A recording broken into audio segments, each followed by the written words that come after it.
The Honda Passport has itself figured out. It's proud to be a boxy SUV with a big engine and a simple interior. That's it. There are lots of mid-size SUVs in the $30,000 to $40,000 range that are brand new for 2019, including this Passport, the Hyundai Santa Fe, and the Chevy Blazer. The Ford Edge is refreshed. The Jeep Grand Cherokee is one of our favorites. So if you're a young family or an empty nester or simply want a mid-size SUV, why choose this? Over the next few minutes, we'll show you why the Passport's engine is so much better than its competition, which trim level CarGurus recommends, and what luxury SUV I was thinking about while I was driving this back to basics SUV.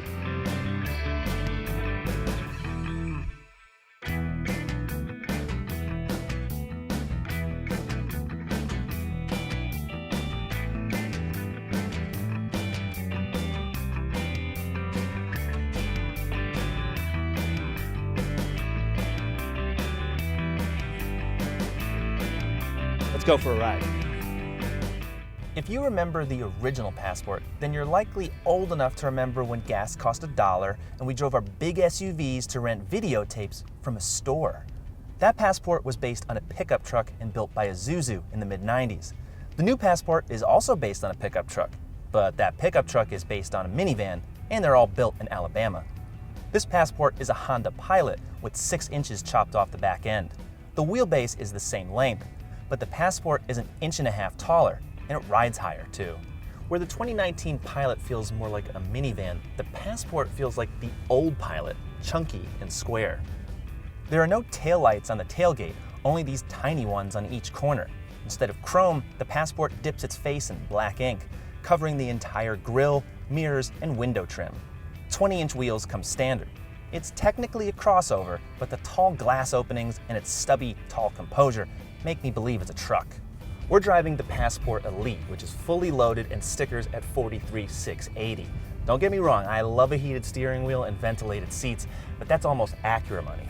Instead, CarGurus recommends the EXL, which is the second of 4 trims. It stickers at $36,000 and includes a lot of must-haves that you can't get on the base Sport, including a high-res touchscreen with Apple CarPlay, heated front seats, and a sunroof. You won't get nav or a powered tailgate, but you're not going to pay over $40,000. Unlike the 3-row Pilot, the Passport is a 2-row SUV, which means there's real space behind the back seats, 41.2 cubic feet of it. We've got more storage underneath the floor. Folding down the seats brings 77.9 cubic feet. It's a big place to stretch out. Although these back seats barely recline, the Passport does have separate climate controls for the rear seats as standard equipment. Upper trims like our Elite have a household outlet and high-powered USB ports to charge all your thirsty devices. Sitting up front makes me think I'm driving a Land Rover. The seating position is high. I've got these adjustable armrests that are nicely padded, and all the windows are really tall and square.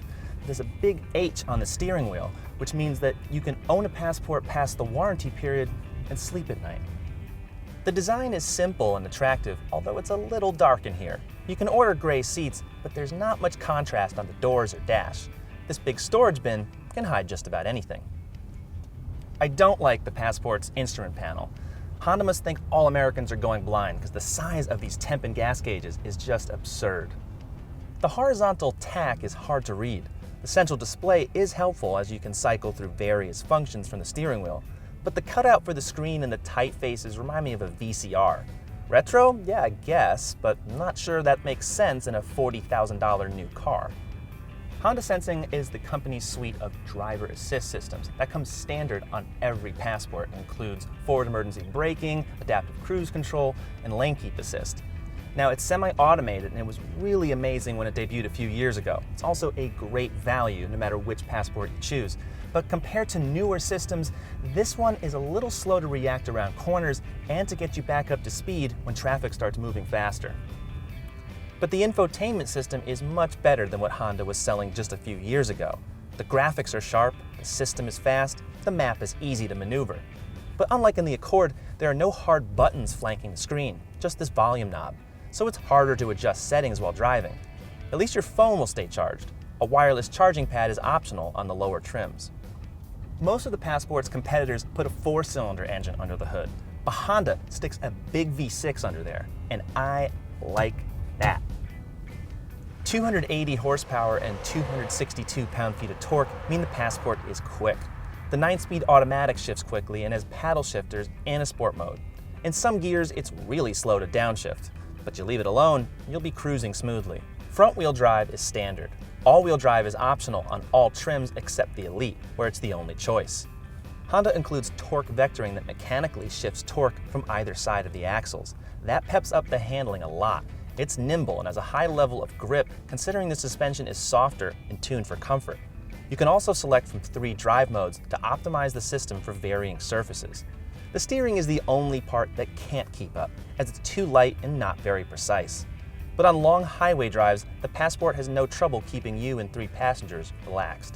The EPA rates fuel economy at 19 miles per gallon city, 24 highway, and 21 combined for all-wheel drive models, and 20, 25, and 22 for front-wheel drive models. Now those numbers are relatively poor, and that's the one drawback of having that larger engine. But the upside, if you're towing, is up to 5,000 pounds of towing capacity. The Passport starts at just under 32 grand for the Sport. Our Elite trim, fully loaded, was $44,725 with destination. You'd think the Passport would be much cheaper than a Pilot, but it's within a few $1,000s. And the trouble with that price range is you could order a Jeep Grand Cherokee that's much nicer inside and has better off-road capability. Or you could swing for a smaller luxury crossover like the BMW X3 if you keep the options down. Below 40 grand, the Passport makes more sense. The 2019 Honda Passport has that old-school SUV charm with modern performance and amenities. I like the exterior style, the space inside, and the fact that it comes standard with a powerful V6. Honda could retune the steering and dress up the interior a little more, plus the Passport is not as affordable as I thought it would be. At that price, would you still consider a Passport, or would you go for the more luxurious and capable Jeep Grand Cherokee? Let us know in the comments. For full details, check out my review at CarGurus.com and be sure to subscribe to our YouTube channel. Thanks for watching. We'll see you next time.